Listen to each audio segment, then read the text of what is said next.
Imagine you have an AI-generated menopause consultant on your smartphone who is able to diagnose your menopausal symptoms and recommend treatment. Oh, what is happening and what can technology offer peri and postmenopausal women? Hi, I'm Dr. Rahman, and I would just like to spend the next few moments talking about menopause, perimenopause, and postmenopause. There's been a lot of conversation about it. Basically, women are saying that they don't have enough information. They don't know how to manage the menopause. They can't get answers from the doctors. They can't get prescriptions from the doctors. They don't know what to do. And so someone has actually studied how women use technology, their smartphones, apps, to learn about menopause. And there appears to be four four needs that have been identified by women, peri and postmenopausal women who are using technology to help them navigate this medical change that is occurring in their body.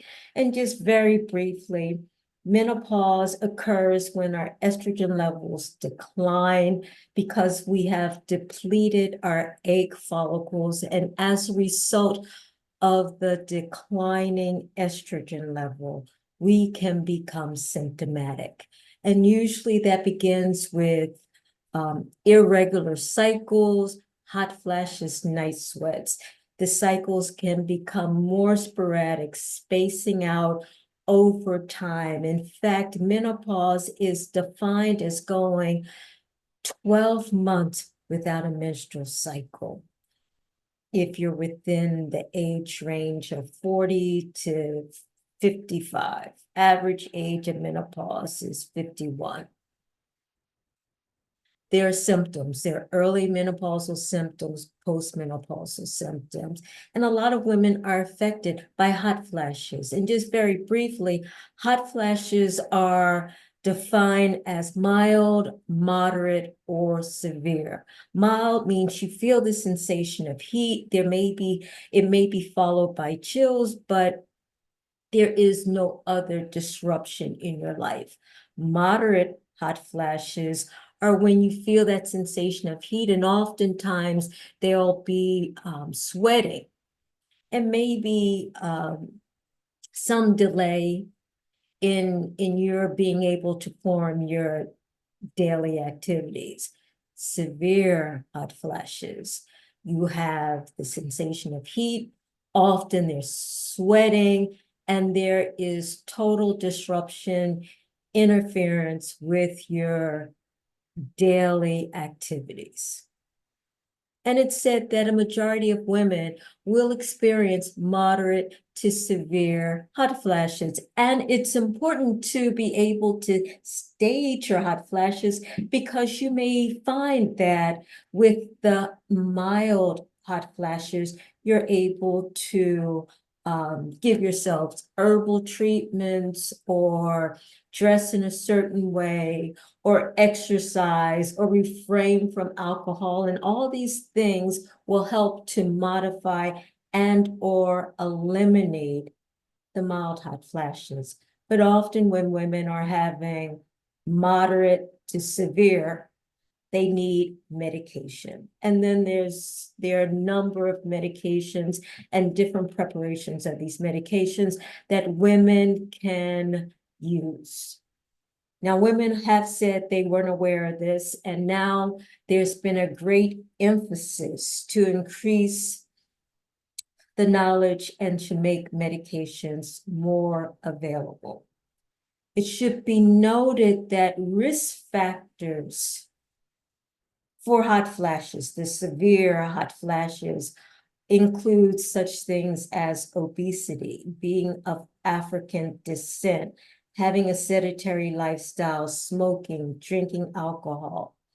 In fact, what we know is that often women who are involved in menopausal studies are not these women. They tend to be the demographic pool used for most of the studies done on menopausal women have been primarily Caucasian women. But back to technology. How have women been using technology to navigate through menopause? And one way is coming together and forming communities. Women who can share in their experience, because often it's an isolating, unusual event that your girlfriends may not be having, particularly if your symptom is different, is other than what's considered typical. So having a community has been one identified need that women use. Technology, meaning they use apps. And there's several. I will post the names of several for you to see. The other reason that women use technology is to get information, getting reliable information. Now, the problem with the first, when you have a community, there's a lot of information that's shared. All of the information may not be reliable. All of the information may not be true. When people go online and they directly seek out medical information, again, it depends on the source, and the source may or may not be reliable. The other problem is that there just may be information overload, and you don't know how to put all of this information together.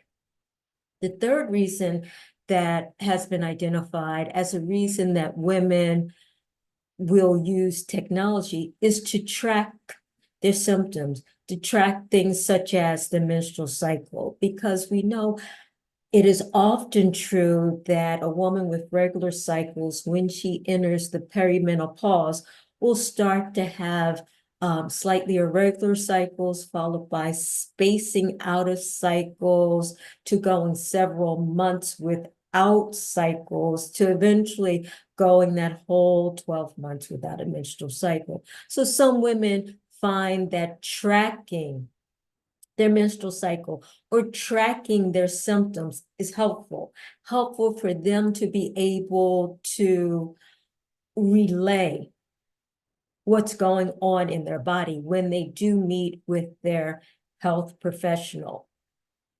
And the fourth reason identified as why do women use technology, or not why, I guess the better way of saying it is, how have women in the peri and postmenopause been using technology, primarily apps and wearable devices? How have they been using it? And the fourth reason is that they want to use the apps to engage in self-care. And this is a wonderful application. You get to track your physical activity, you get to track your food intake, you get to deal with mindfulness, meditation, and stress reduction. And all of those things are desirable as one is navigating through menopause. So there has been research, and there is ongoing research on how menopausal women have been using technology. And when they identify their needs, the thought is they will then devise technology to help meet these needs. This has been Dr. Rahman. I hope you found this informational. I will have more upcoming videos that I would love to share with you. So why not listen and let me know your comments. Take care.